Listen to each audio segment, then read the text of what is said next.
today we are checking out R.L. Stine's Goosebumps, The Girl Next Door, which is book number 10 in the original series.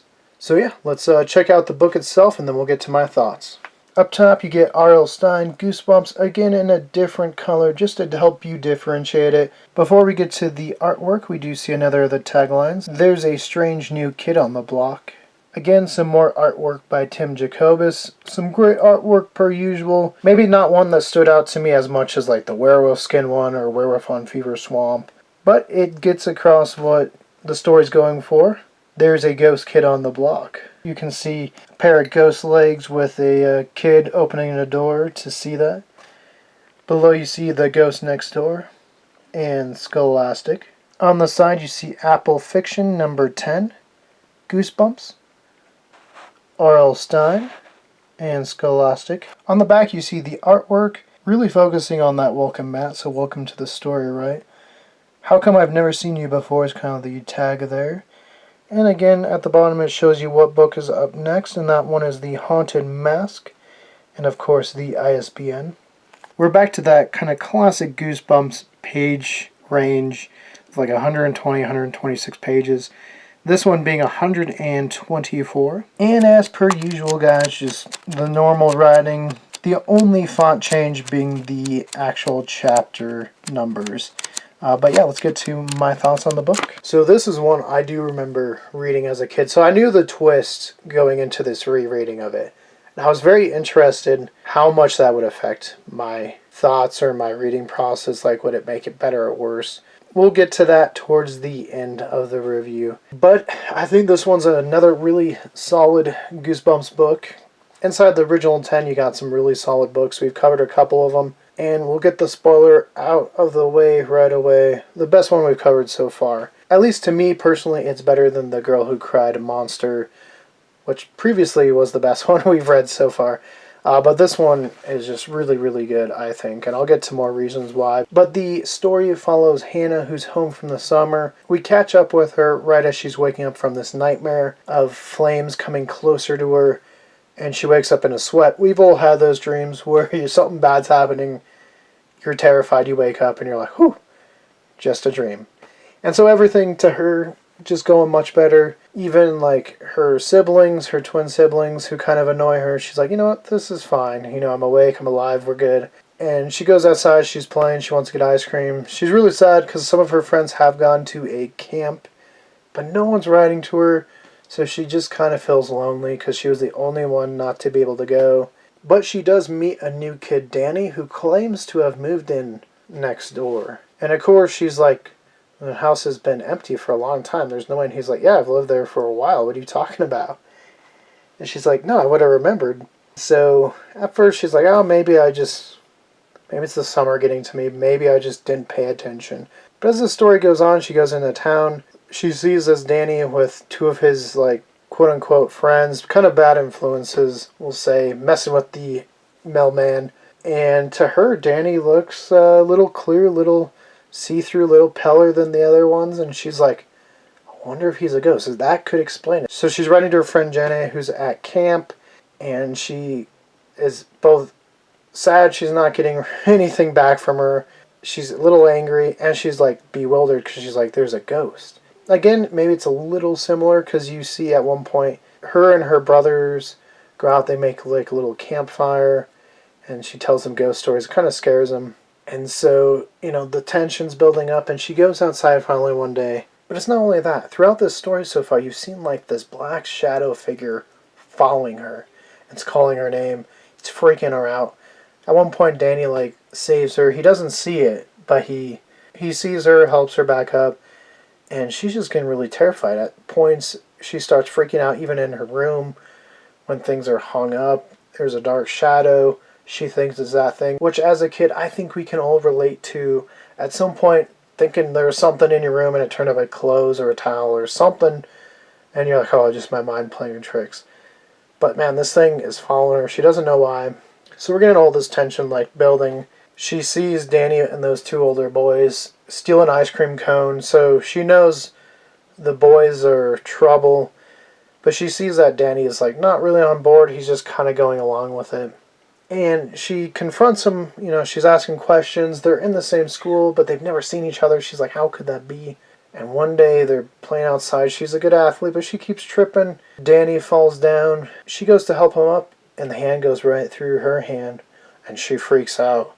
Because she's like, man, I knew he was a ghost. But she stares at him, and he runs away scared, and she realizes she was the ghost. She was the ghost the whole time. And as the story goes on, you learn more about it. The family did pass away in a fire, so that thing we saw at the beginning wasn't a dream. It was real. They died in a house fire, and it's been 5 years, and their house is still vacant. At one point, you actually see a realtor trying to show the house, and no one wants to buy it. They've heard the story. It's been completely rebuilt, but to her, it's still her house. It's still the same house she saw. And this dark shadow then starts telling her to stay away from Danny. And one night she's just getting this really bad feeling, like she knows she's a ghost, so she's trying to deal with that revelation. She's all alone at this point as well because her family's gone. They've moved on, or they weren't ever there. I'm not 100% sure. I think it was that they moved on. They were able to accept that they were ghosts and move on. She just wasn't ready. But she has a bad feeling that something's going to happen. She goes and she follows Danny, and she sees them go into this house. The older boys light it on fire. He gets trapped in there. She goes in there to save it. And the black mass, turns the black, shadow person. Isn't the Grim Reaper, but it's the ghost of Danny. So a little weak there. I wish that the twist with that was it was just the Grim Reaper just there to collect a soul. Because it kept saying stay away. So it was telling her, don't interfere. I'm here to collect the soul. But what it was his ghost. And I don't know if it's his forever ghost because she helps him get out. The ghost dissipates. So does that mean if he were to die, he just doesn't have a ghost? I don't know. Again, I would have left that as the just Grim Reaper or something, or death, or whatever you want to call it. But she saves him. Danny's very thankful, thanking. And then for her, everything kind of goes white. Everything's fading. And Danny, we switch to Danny telling his mom, no, my friend Hannah, she saved me. And they're like, no, Hannah's not there. There's no Hannah next door. Hannah died. And as he comes to realization, we kind of get her final look at Earth, look at him. She's like, don't ever forget me. Or her family's calling her back and everything's kind of fading. And she says, don't ever forget me. And he reacts to it and looks up, and that's where the book ends. I will say probably a solid 9. This is a good one. I really enjoyed this one. I would say had they kept it as the Grim Reaper, maybe I would have given it a 10. I think this one's fleshed out where it had a good twist. It let it breathe a little bit more. It didn't give you that twist and then it felt like it immediately ended like The Girl Who Cried Monster. But this one you get the twist about 90 some pages in, and so you get a little over 20 pages to get through her just dealing with that. And there's a lot of interesting things. I know we're kind of a paranormal group and we've talked about ghost stuff and whatever. There's a lot of interesting just kind of lore in this book where it's the ghosts don't know they're dead. The ghosts still think they're living their normal lives. They still see the house that they own, not the house. She doesn't even realize the house has burned down and been rebuilt till she realizes she's a ghost. And then she sees the new house. There's a lot of just acceptance of mortality, which for a kid's book, it's an interesting thing. You can tell. Again, it's something we've talked about. Stine, I don't think ever pulled punches. He never talked down to the kids. He wrote it try to be a little bit more mature, than your normal kid book.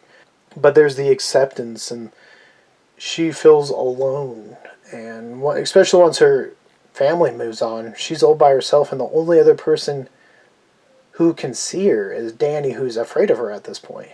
So she really truly feels alone. She's very sad. She misses her friends. She wonders where they are. So there's a feeling of loss. Because again, it's a lot of just basic questions that you'll hear in the paranormal field. So it's cool to come up here. And I will say, much like The Sixth Sense, if you watch that and you know the twist there, this one, there are things in here having that in my reread of this one, knowing the twist, it's kind of obvious where it was going, especially with the Dream of the Fire. the mailman, a couple other people she talks to and they just don't look up. The owner of the ice cream store pushes by her. No one else is really communicating, her friends, nothing like that. Upon the reread, some of these things do stick out. And like I said, I wish the black shadow person would have just been death or something, but overall I'd say 9 out of 10. It's a pretty solid read. Definitely my favorite one we've reread so far. We'll see how the rest of them stack up, because the next one to read is one of my favorites growing up. So we'll see if I still have the same feeling upon a reread, but I do remember reading that one as a kid and just really enjoying it. So I'm looking forward to that one. But for now, guys, for more Culz book reviews, click that link to your left. For more Goosebumps related content, click that link to your bottom left. For more about us here at Culz Paranormal, click that link to your right. And don't forget to hit that like and give us a subscribe. And let us know, does this twist still hold up for you if you reread it? And what was your favorite Goosebumps book?